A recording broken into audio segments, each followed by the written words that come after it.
noite, queridos, a paz. Boa noite, gente, a paz. O frio faz a gente ficar mais quietinho, mais caladinho. Tem tempo que eu não sinto um frio. A gente estava morando em Manaus. Manaus não faz frio, gente. De forma alguma, Manaus não faz frio. O máximo que chega lá, tipo assim, fez frio hoje, fez 23 graus. É o máximo, não passa disso. E faz 23, o povo já aproveita para vestir jaqueta, para calçar aquele calçado fechado, porque não faz, é impressionante, não faz. Chove muito, mas muito, chove todo dia. Todo dia chove em Manaus, mas frio não faz frio, não refresca, não fica fresquinho. Se você acha que além Paraíba é quente, é porque você não conhece Manaus. Manaus dá de 7 a 1 aqui, aqui em Além Paraíba, em calor. Vamos já começar aqui a leitura da palavra. Estamos falando sobre família esse mês. Família é um assunto de extrema importância, porque sabemos que a família é uma instituição que não foi criada por homens. Família é uma instituição que foi criada por Deus. E se Deus instituiu a família, se Deus criou e projetou a família, nós precisamos dar voz à família. Precisamos dar ouvidos à família, precisamos entender quais são as necessidades familiares, quais são as guerras familiares, o que as nossas famílias precisam.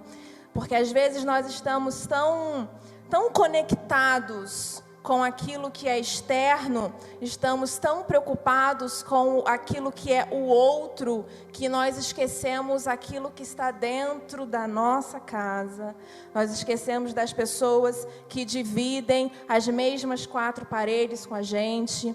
Nós esquecemos das pessoas, nós não ouvimos, não falamos, não vemos muitas vezes a pessoa que divide o mesmo quarto, que divide a mesma cama, ou os filhos que estão ali no quarto ao lado. Nós não ouvimos e nós não sabemos as necessidades do nosso próprio lar, porque estamos preocupados demais com aquilo que é externo.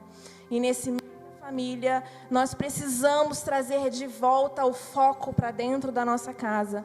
Precisamos nos desligar do exterior e olhar para as nossas necessidades dentro do lar. Necessidades, às vezes, que nós nem sabemos que elas estão lá, porque nós não estamos olhando para dentro da nossa casa. Neemias, capítulo 4, é uma das minhas... A história de Neemias é uma das minhas histórias favoritas da Bíblia. E Deus me trouxe essa palavra. Neemias capítulo 4, versículo 1, a partir do versículo 1, fala assim: Quando Sanbalate soube que estávamos reconstruindo o muro, ficou furioso, ridicularizou os judeus, e na presença dos seus compatriotas e dos poderosos de Samaria disse: O que aqueles frágeis judeus estão fazendo? Será que eles vão restaurar o seu muro? Irão oferecer sacrifícios? Irão terminar a obra num só dia? Será que vão conseguir ressuscitar pedras de construção daqueles montes de entulho e de pedras queimadas?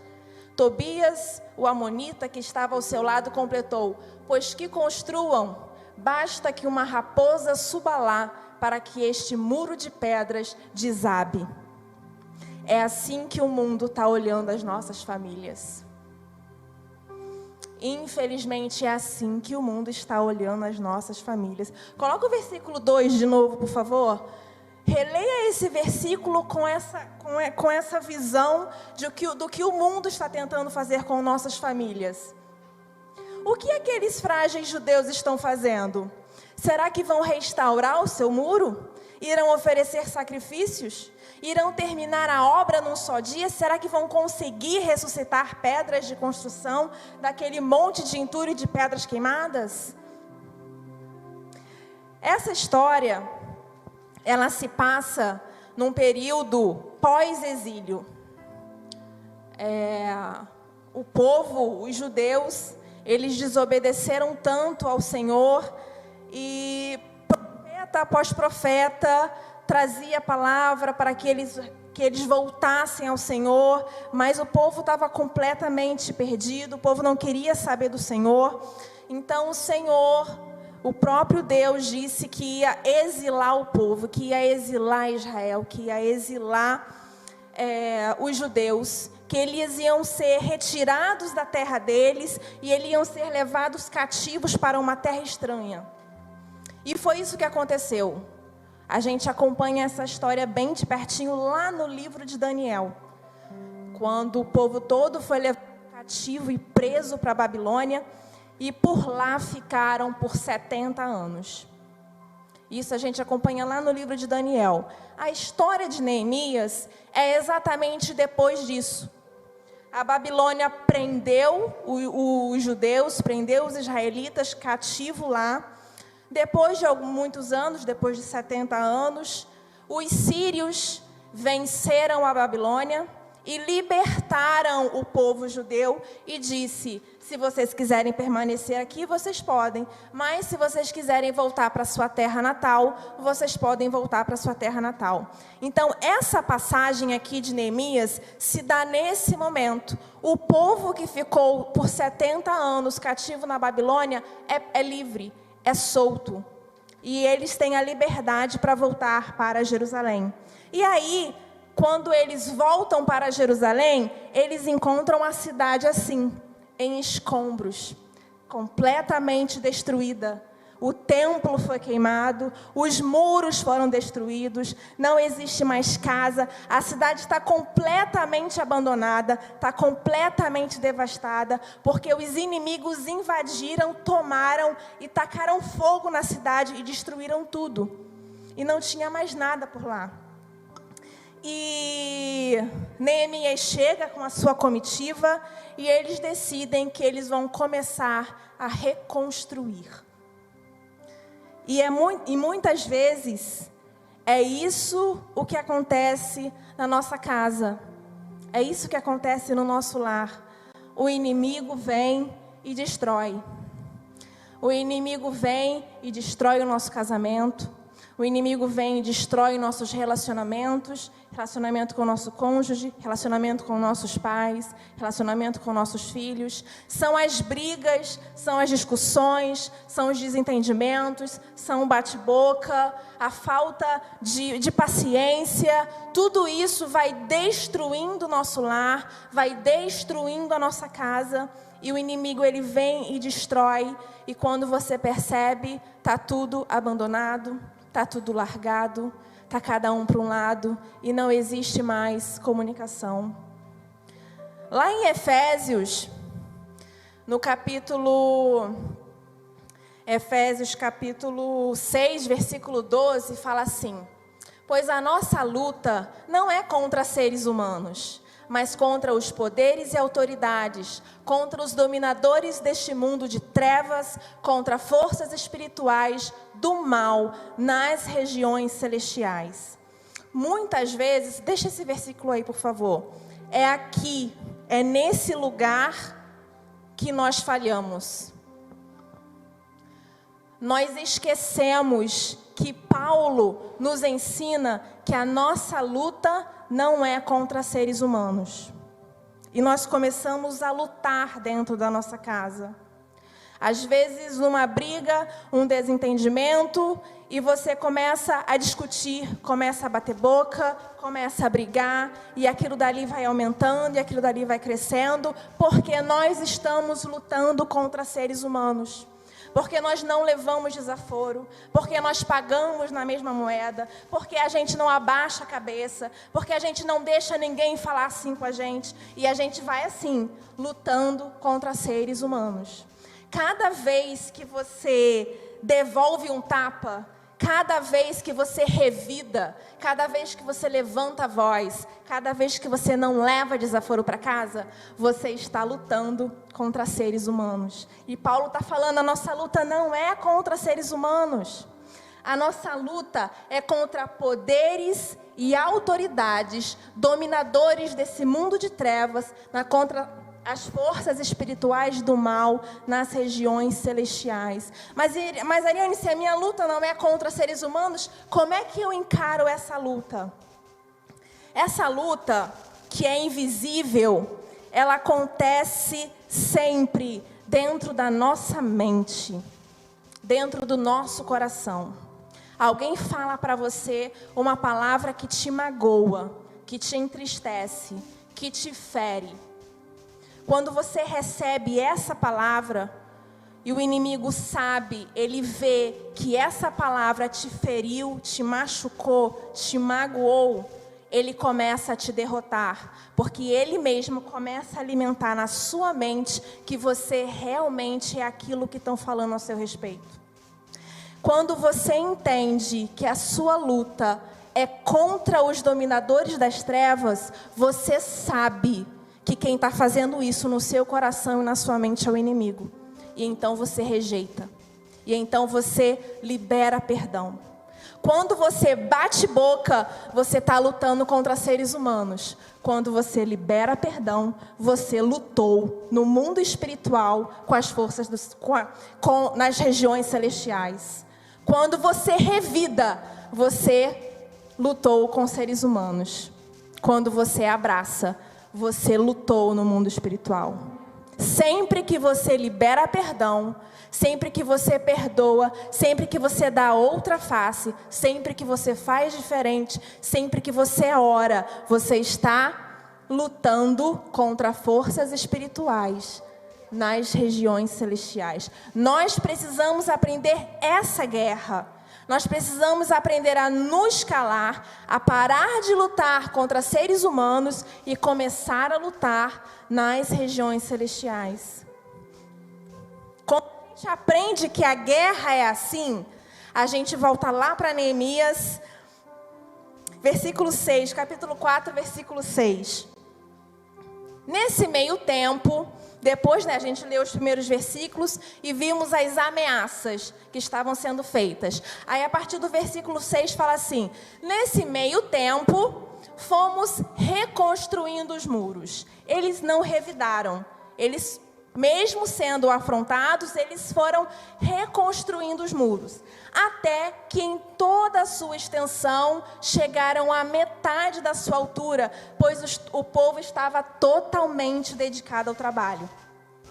Quando, porém, Sambalate, Tobias, os árabes, os amonitas e os homens de Asdod souberam que os reparos nos muros de Jerusalém tinham avançado e que as brechas estavam sendo fechadas, ficaram furiosos. Todos juntos planejaram atacar Jerusalém e causar confusão. Mas nós oramos ao nosso Deus e colocamos guardas de dia e de noite para proteger-nos deles.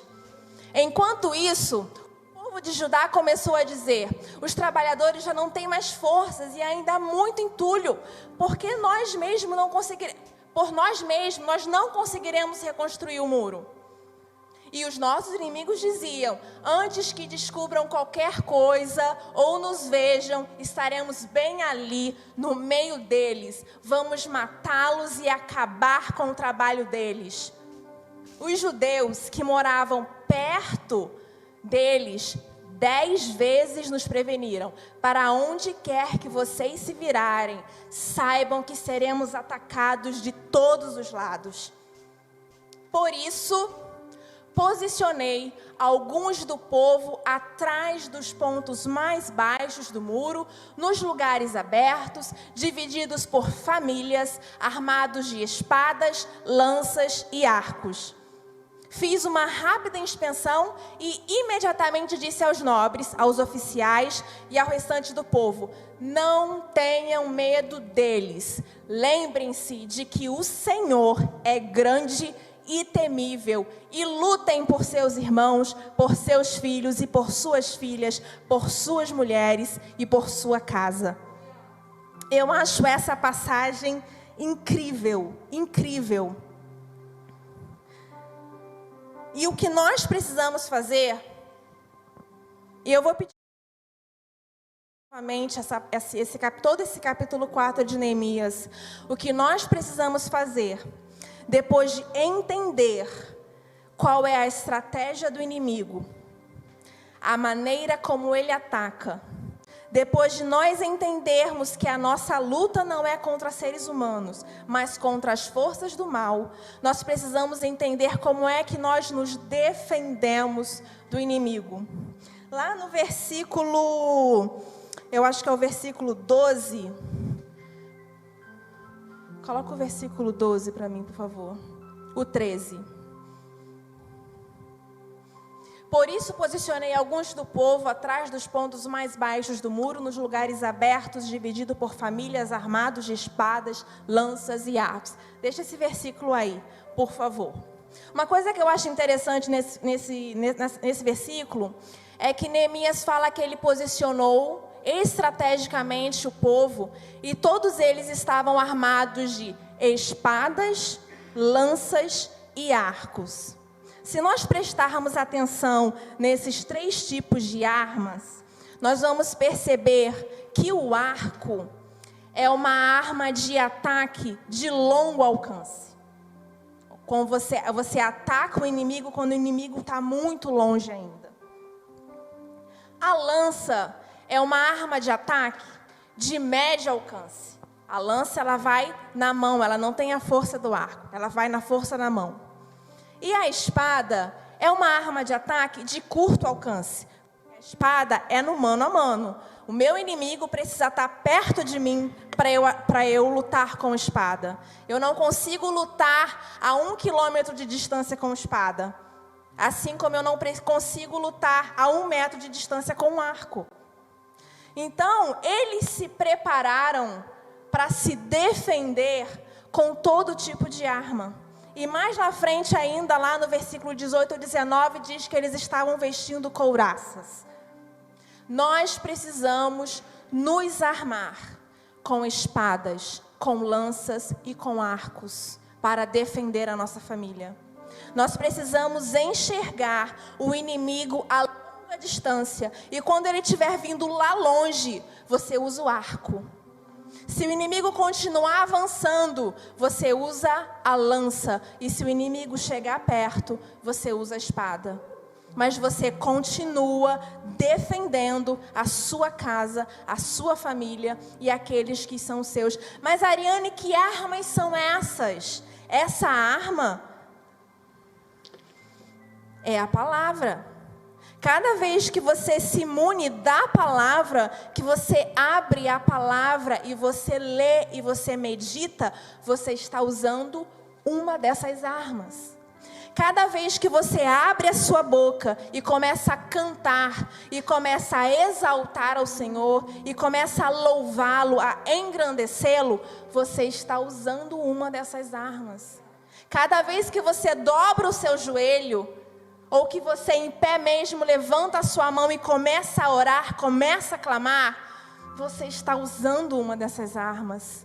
Então sim, a palavra, o louvor e a oração são nossas armas de perto, de médio e de longo alcance. A oração, a palavra e o louvor são nossas espadas, lanças e arcos para defender a nossa casa.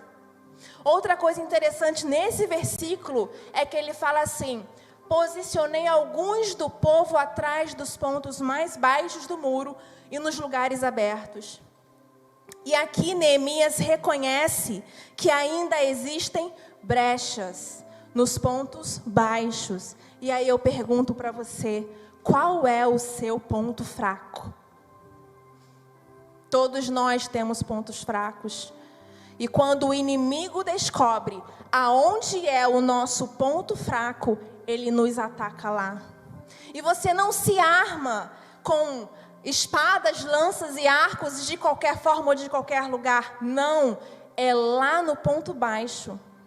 Você precisa reconhecer qual é o seu ponto fraco e lá no seu ponto fraco se armar. Porque é lá que o inimigo vai nos atacar. Ele sabe qual é o meu ponto fraco, ele sabe o que me derruba. Ele sabe que se alguém me tira uma palavra, a palavra da moda, gatilho, né? A gente tem usado muito essa palavra gatilho. O inimigo sabe quais são os gatilhos que te derrubam. Quais são as palavras que você ouve. E quando você ouve aquela palavra, você é derrubado, você perde as forças. O inimigo sabe qual é a palavra que quando você ouve, você quer desistir. O inimigo sabe qual é a palavra que quando você ouve, você perde a fé. Esse é o ponto fraco. E é lá que nós precisamos nos armar. Nós precisamos saber, meu ponto fraco é esse. O que me atinge é isso.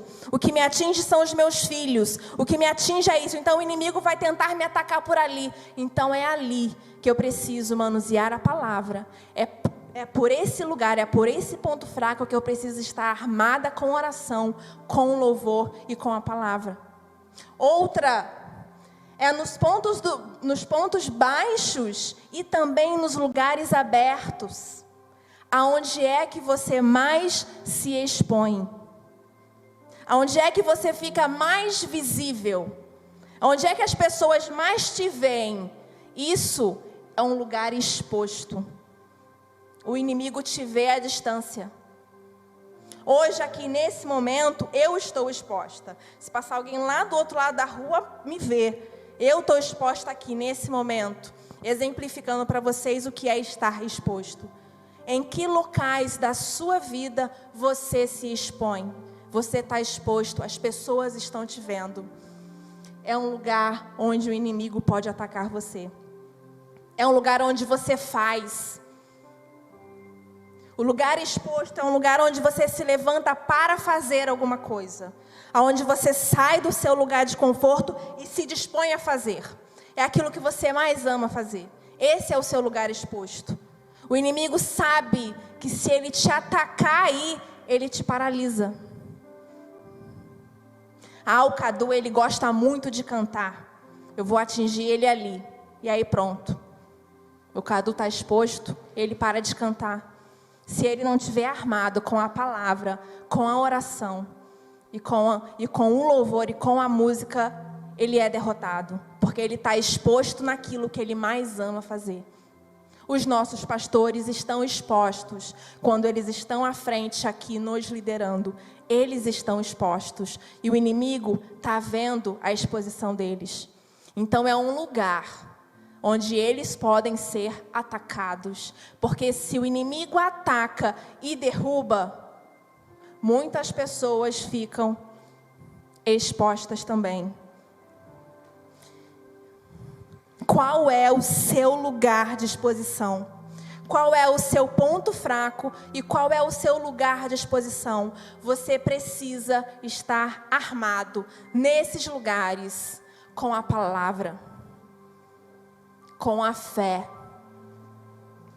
com o seu louvor, com a sua gratidão e com a sua oração.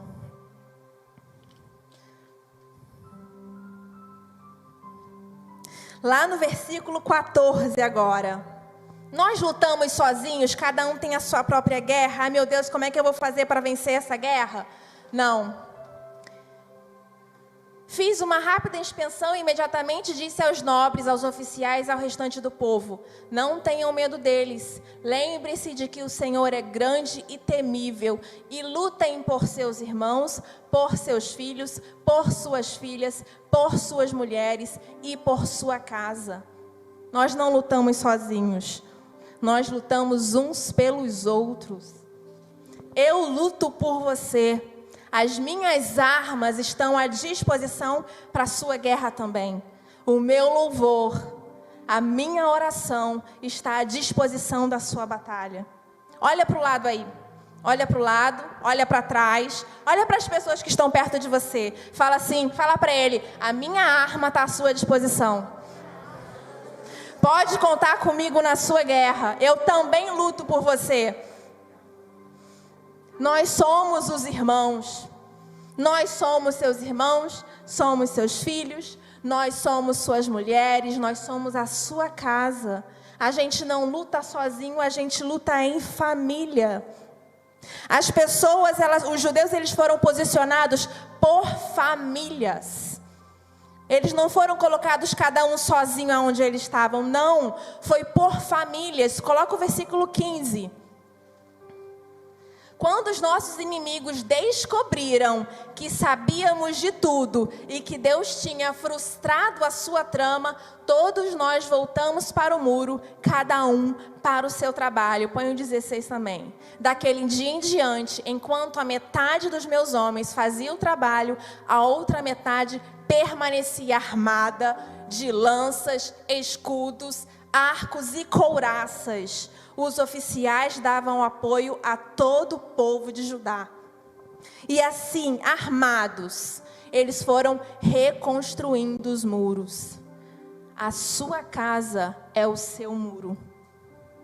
O seu lar é o seu muro. A sua família é o seu muro. E você precisa estar lá para edificá-lo, para reconstruir quando é necessário. Nessa situação aqui, os inimigos já tinham destruído, eles já tinham atacado, já não existia mais nada. Neemias vem com a comitiva para reconstruir tudo. Estava em escombros. E ainda assim, haviam novos inimigos tentando impedir a reconstrução. Às vezes o inimigo já te atacou. Às vezes o inimigo já atacou a sua casa.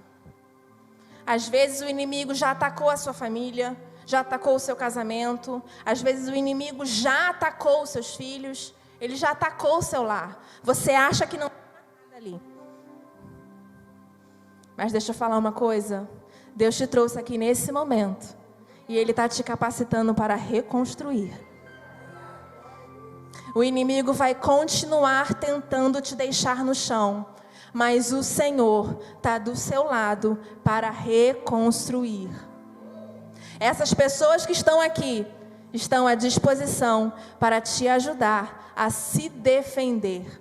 Enquanto você reconstrói, existe uma multidão de pessoas aqui essa noite que estão à disposição com armas, com lanças, com escudo, com couraça, com espada, para defender, para te defender enquanto você reconstrói. Mantenha o seu foco nas suas armas e na sua reconstrução. Reconstrói. Deus está aqui e Deus ajudou esse povo. Eles reconstruíram o muro, eles reconstruíram toda a muralha. E não só a muralha, eles reconstruíram o templo.